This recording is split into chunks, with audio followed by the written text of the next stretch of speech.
morning, everybody. I'm Ed Priola. I'm a candidate for the State House State House of Delegates, District 13. In the early 1990s, I helped put term limits on 15 state legislatures, and I'd like to bring that same effort here to Maryland. It's great to see you here in support of this. Term limits go back to the ancient days of Greece and Rome. They're nothing new, to the republics of Greece and Rome. We placed term limits on our presidency via the 22nd Amendment. Before that, it was a tradition. George Washington established that tradition. Thomas Jefferson supported it, and I think it's good enough for them. It's good enough for us. Like you, I'm fed up with non-representative government, the kind we have in Annapolis today. I believe it's time to return to what our forefathers had in mind when they formed our nation. Namely, representatives that would come to the state capitals, serve for a brief period, and then return to the lives they left behind to live under the laws they passed for the rest of us. As I mentioned, 15 states have term limits.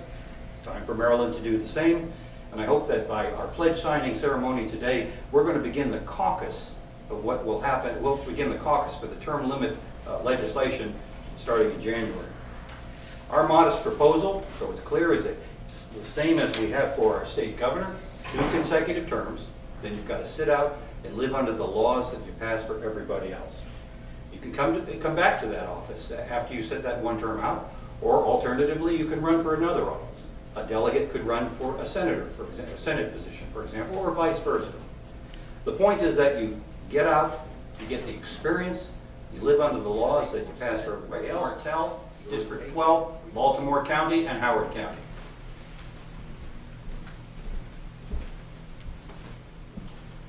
Thank you, Ed, and good morning, everyone. It's my privilege to be down here with you this morning on such an important issue. I want to concur with what's been said this morning, that it was not, in my opinion, the intention of our founding fathers for there to be career politicians in this country, and particularly in this state.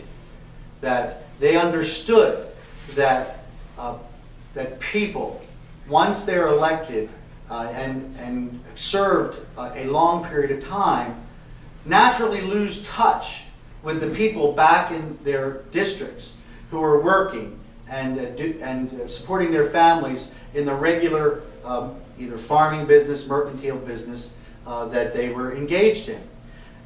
Public service is just that. It's service. And it's supposed to be sacrificial service. And the intention of our founding fathers was that we would come down here and give service for our neighbors, our friends and our neighbors back in our districts, and then having served down here sacrificially, then go back to our districts and go back to our farms, but go back to our businesses, our mercantile endeavors, and let someone else step up and sacrificially serve. However, what has now come about is that we have inside clubs in Washington and Annapolis, because elected officials have become part of the culture, the elected culture of Washington and Annapolis. And what we see in reality is the very thing that our forefathers feared, that they have lost touch with the people back in the districts. And they also lose independence. Now, I'm running for Senate in District 12, which is comprises Baltimore County and Howard County. I'm running against Senator Ed Priola, who has been a senator in Maryland since 1994, and he's been in the Maryland legislature for well over 20 years in service.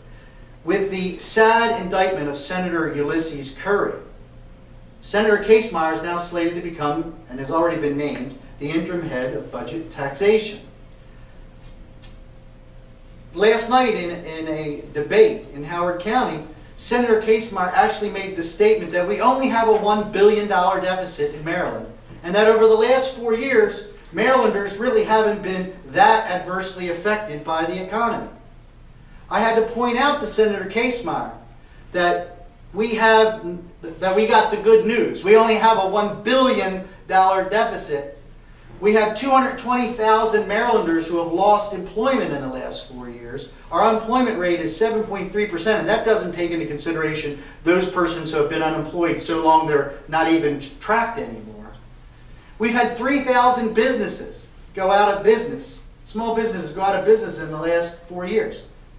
And yet, he had the audacity to say that he didn't think Marylanders had been that adversely affected by the economy in the last 4 years. That shows a lack of, he's not in touch. He's not in touch with the citizens of District 12. Ed Casemeyer he's in leadership under Mike Miller. Because of the nature of leadership, he does what Mike Miller tells him. So therefore, he's lost independence.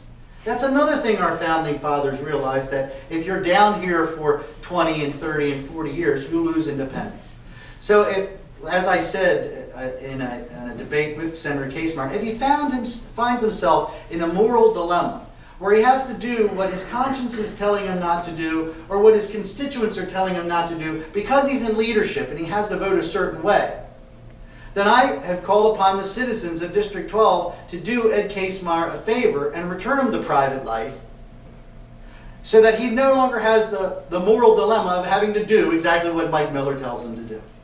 So I, Rick Martel, am willing to step up and to be the new independent voice for the citizens of District 12. And I promise that if I can't get done in 2 terms that which I intend to fight for the citizens of District 12, then I'm willing to come back to my law practice, my work, and my family, and let someone else step up and sacrificially serve the citizens of District 12.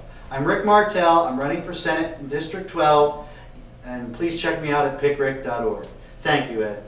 Thanks, Rick.